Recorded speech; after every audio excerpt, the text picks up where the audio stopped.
Indonesia adalah negara hukum, yang artinya negara yang semua penyelenggaraan pemerintahan dan kenegaraan serta kemasyarakatannya berdasarkan atas hukum, bukan didasarkan atas kekuasaan belaka.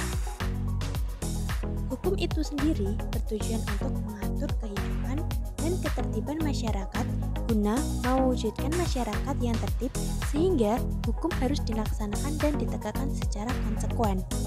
Menurut ahli filsuf Jerman Gustav Hertzberg menyatakan bahwa untuk menegakkan hukum ada 3 unsur yang harus diperhatikan, yaitu keadilan, kemanfaatan, dan kepastian.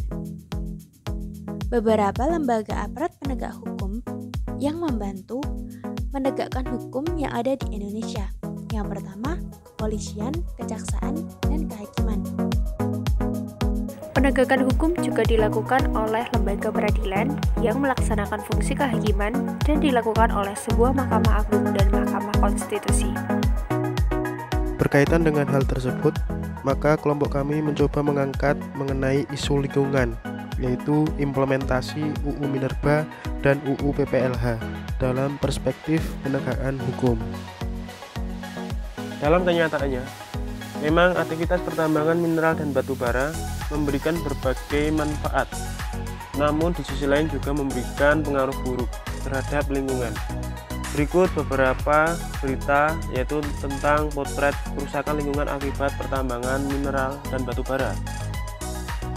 Setidaknya kami mengelompokkan 3 berita utama, yaitu tentang lubang batu bara yang tidak dikelola dengan baik. Yang pertama adalah berita dari Jatam, Jaringan Advokasi Tambang, yang memberikan perhatian bahwa 24 warga telah menjadi korban sepanjang tahun 2020. Mereka diantaranya sebagian besar adalah meninggal karena luka bakar yang ditimbulkan dari lubang ini. Setidaknya hingga tahun 2021 terdapat 39 warga yang menjadi korban, dan yang sebagian besarnya adalah anak-anak. Kasus-kasus kerusakan lingkungan akibat adanya aktivitas pertambangan memiliki beberapa penyebab nih. Nah, ada 2 penyebab baik dari sisi pemerintah maupun dari sisi perusahaan pertambangan sendiri. Dari sisi pemerintah, pengawasan dan penegakan terhadap aktivitas pertambangan masih dianggap kurang optimal oleh masyarakat sekitar, dan pemerintah tidak bersikap tegas terhadap pengusaha pertambangan untuk tidak mengeksplorasi sumber daya terlalu berlebihan yang dapat mengakibatkan sumber daya menjadi habis. Nah, yang dari sisi perusahaannya, yaitu kewajiban reklamasi dinilai masih diabaikan perusahaan tambang sehingga meninggalkan lubang bekas galian tambang, dan pengusaha dengan seenaknya mengeksplorasi kekayaan hasil alam hingga sampai suatu saat sumber alam di daerah itu tidak lagi berproduksi atau habis, di mana hal itu malah berdampak baik kepada pengusaha, yaitu mendapatkan keuntungan yang sangat banyak tetapi tidak pada lingkungan. Mereka tidak memikirkan bagaimana bumi ke depannya, yang hanya dipikirkan mereka yaitu keuntungan profit semata. Kasus lubang tambang terus bergulir dari tahun ke tahun. Kasus ini diawali sejak tahun 2001, izin pertambangan marak terjadi hingga mencapai 87,52 hektar. Tercatat pada tahun 2005, area pertambangan mencapai lebih dari 20.000 hektar.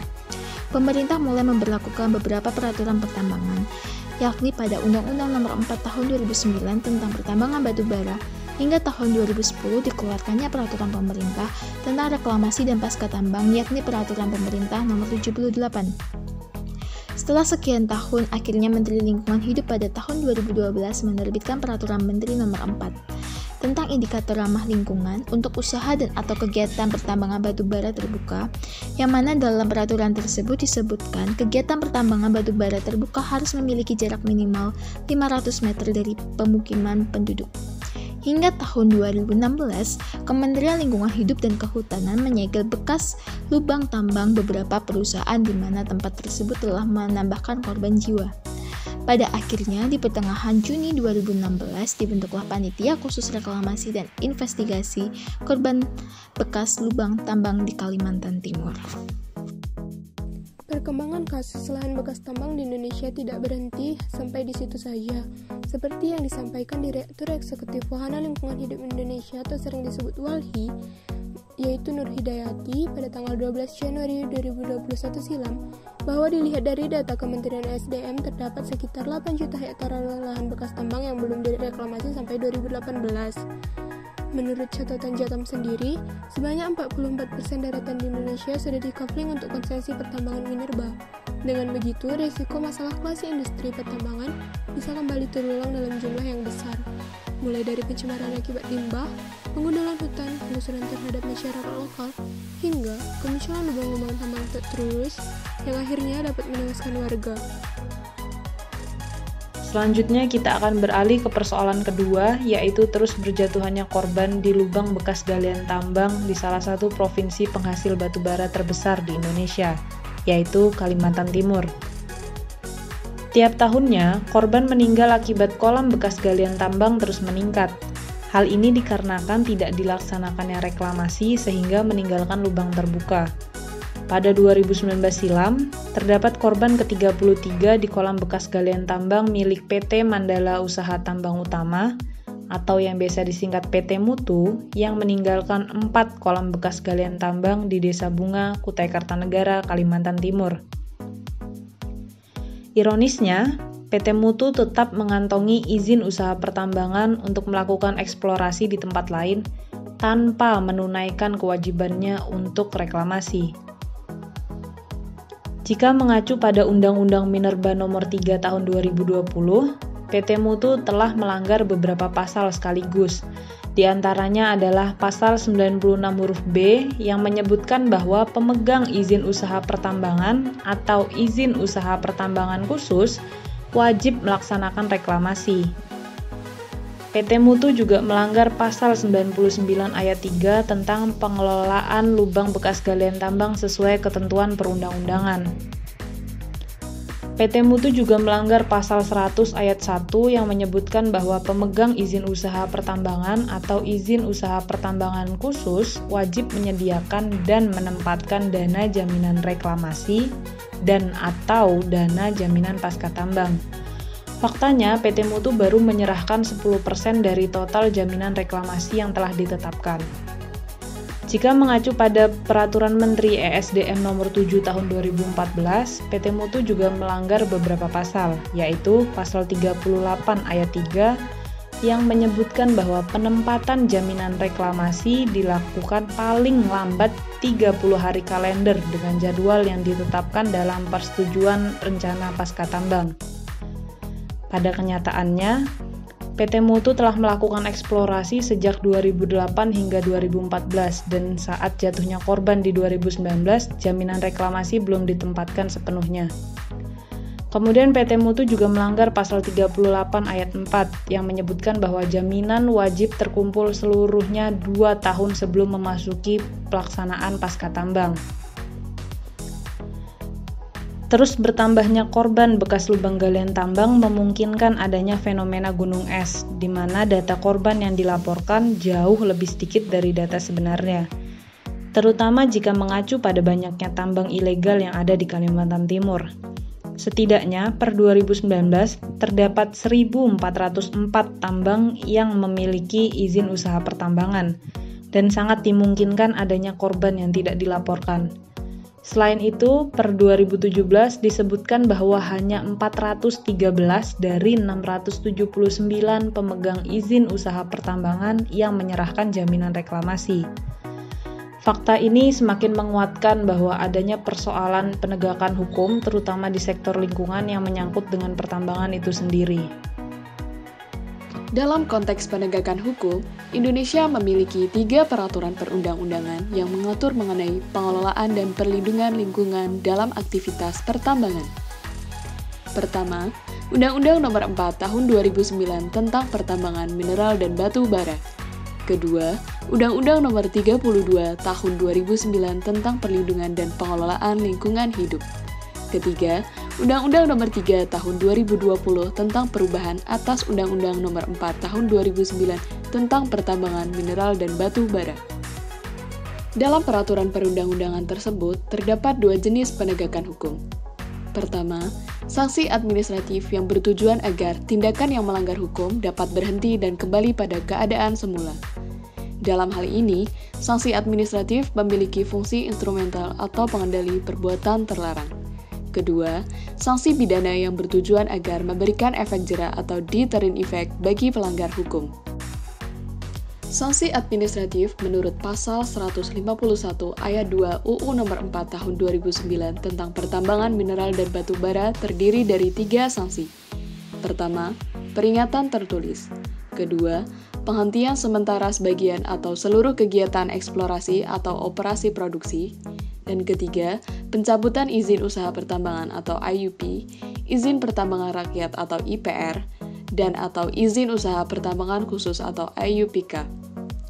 Sementara itu, menurut UU PPLH atau Perlindungan dan Pengelolaan Lingkungan Hidup, sanksi administratif meliputi: pertama, teguran tertulis; kedua, paksaan pemerintah; ketiga, pembekuan izin lingkungan; dan terakhir, pencabutan izin lingkungan.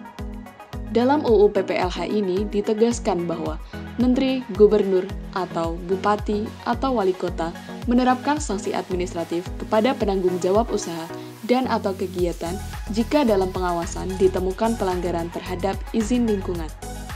Selanjutnya, terdapat 4 hal mengenai penerapan sanksi pidana menurut UU PPLH. Pertama, terkait baku mutu lingkungan. Menurut pasal 100, menyatakan bahwa setiap orang yang melanggar baku mutu air, baku mutu emisi, dan baku mutu gangguan dapat dipidana dengan pidana penjara paling lama 3 tahun dan denda paling banyak 3 miliar rupiah.